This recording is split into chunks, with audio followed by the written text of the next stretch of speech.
Mm, sarap kay. Perfect pagkaluto malasa yung sabaw. Thank you for watching. Magluto tayong tinulang isda guys. Maglagay tayo ng kamatis, tanglad. Yan siya guys. Lahat sabay-sabay na guys.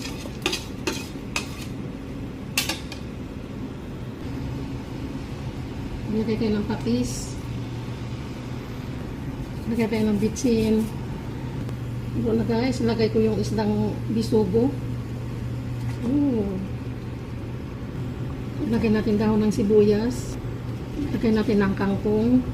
Lagyan natin ang malunggay. Dami kong gulay guys. Luto na guys. Aking sinabawang bisugo.